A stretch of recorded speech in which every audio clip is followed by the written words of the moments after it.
do a quick tutorial on how to use Mailchimp. So first you have to find Mailchimp, so you simply Google Mailchimp and make sure you don't type chimp mail, as I accidentally call it sometimes. So then you'll go to their page and you can sign up for free. Yes, Mailchimp you can use for free. So you'll just put in your information there, or you can log in if you already have an account like I do. Just hit login, and yeah, so Mailchimp is free up until you have 2,000 subscribers, and after that, they will start charging you per month.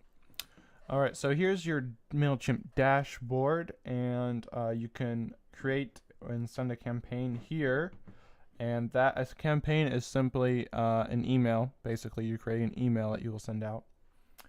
You can create a list, which is where you will store your contacts. Just like it says, you will store your email subscribers, and it's these email lists that you will be emailing. Or you can go ahead and start building your audience, which allows you to create sign-up forms, which you can embed in blog posts or create URL links to share on social media and things like that, which allow people to sign up and join your list. I personally don't use the Mailchimp sign-up forms. I use what is called lead pages, which allows you to kind of design your own more professional looking sign-up forms, which also allows you to give away content easily, so someone could opt in and then it sends them an ebook for opting in, or other things like that. So I can do a future tutorial on that, but starting out, we'll create a list. That's the first thing you kind of want to do, is you want to create a list. You can also go to the top row up here in the top left. You can click on lists. This shows all your lists. If you don't have any, then this will be blank. Create a list. Create a new list. Yep.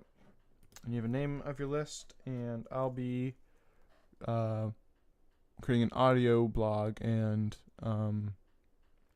building a list of audio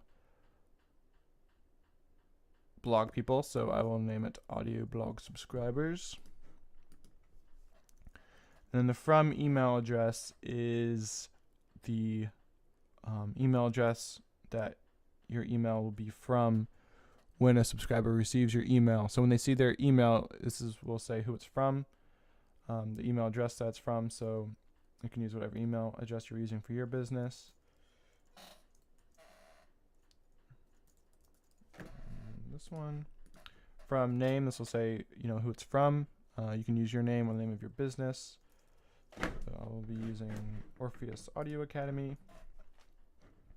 Then just say how they got on your list. Say you are receiving because you opted in at our website. Alright.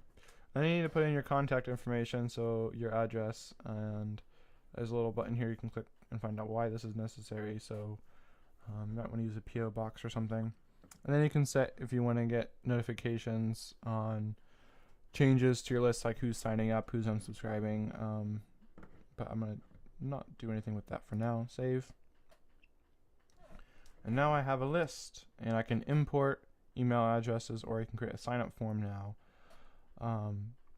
to have people join my list. So since I have no subscribers, there's really no reason to create a campaign yet. So we can go ahead and go to create a sign-up form, and you can create different kinds of forms. Probably what you're going to be using is the embedded forms. So we'll select that because this allows you to embed a sign-up form on a blog post.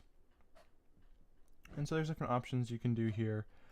You can set how wide you want it to be. Right now, this is what it looks like over here on the right. It's pretty simple. You can use your classic. You can also have other kind of presets here. Super slim is just your email address. That's kind of ugly if I don't want to use that. Or you can use advanced and kind of customize it more, but classic's probably what you want to stick with. So it has a place for them to enter their email address, their first name, their last name. You can add more. You can update the title here where it says subscribe to our mailing list. And that's pretty much all you need though. And you just copy this text that you see right here into a blog post. And then once you have that, your sign up form. This really isn't what I would recommend, but it's good if it's, if you're just free and you're starting out, you can use MailChimp's own sign up forms. Otherwise I would use something like Lead Pages. And so once you have your sign up form and you're building a list, then you can go to campaigns and you can create a campaign. This is where you actually are going and creating your emails. So we'll just do a regular campaign. And you can choose a list, so we'll do audio blog subscribers. We'll send it to our entire list, which is 0 right now because we don't have anyone, since this is just an example. And yeah, once we got that done, we'll go down here at the bottom and we can click next or just click to the next step, which is step. So we got put it in the campaign name here, so we can make this like a welcome email or announcement announcing that my blog has just been launched, which it has not yet been done. But we'll just say announcement. And this is just what you see. This isn't what they're going to see. Email subject is what your subscribers will actually see.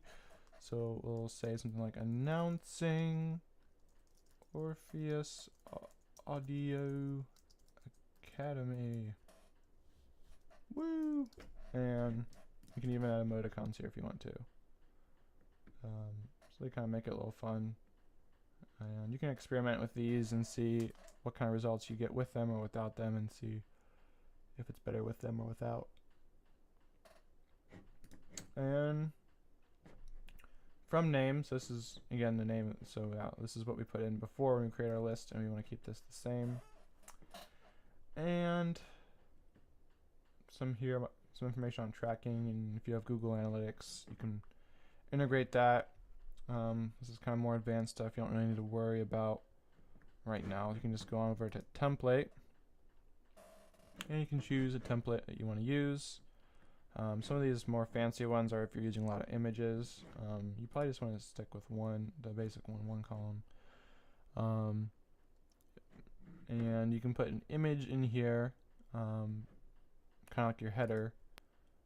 So you can browse, and you can simply import from a URL, or you can browse from your computer for an image.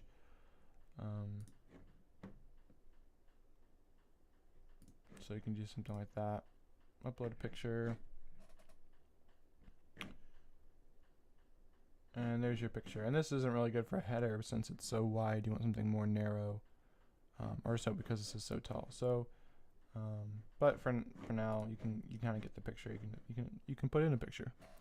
And you can use this area up here to put in a little description, or you can just delete this to make it seem more like a real email, so it's more personal to your audience. And then you can actually write what your email is about. So you can say welcome to, or even repeat your title that you used, announcing. And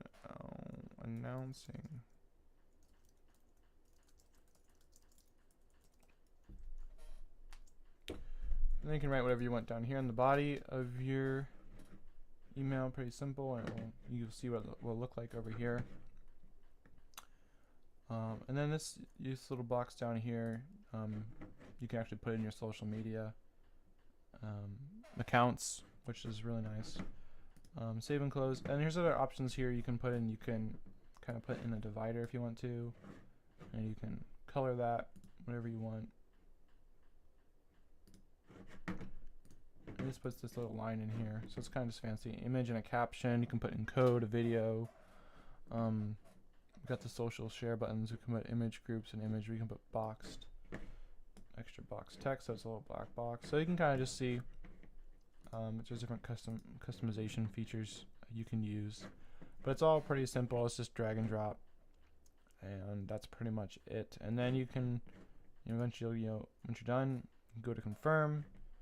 You can just confirm that you will send it. This is kind of just an overview of all your settings. But if you're not sure yet about it or how it will look, you can go back to design.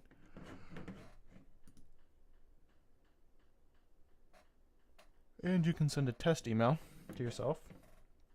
So just put in your email address here, send test, and then you will get an email sent to you of what it actually looks like before you actually send it out and realize, oh, it doesn't work. And then you can, and when you get your test email, you can test out the links, make sure these links work, make sure your social media links work, make sure all looks good, and that's about it. Save and exit to dashboard, and now, so yeah, we got our list now, we got our campaign here, and it hasn't been sent yet. This will say if it's been sent or not. And once you send it, you can go to reports and review data on a campaign that you sent out. And right now I haven't sent any from this account, so we don't have anything to view. But we can go to a campaign that has been sent and view some reports. So campaigns, we'll view report here. So this is an actual campaign we sent out with Coastal Conservatory. So this kind of shows your open rate. That means how many people actually clicked on your email and opened it.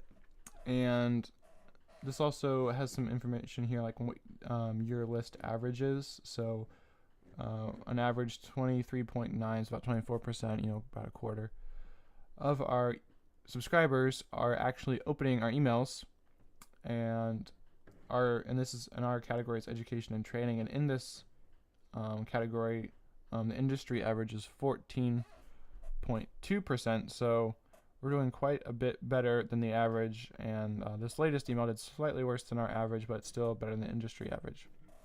So that means we have a fairly engaged email list, which is what you want to have. Again, click rate, this is on how many people actually clicked on links in your email. And so you can see our click rate of 3.6, what we're averaging, what the industry average is. So it's doing pretty good there too.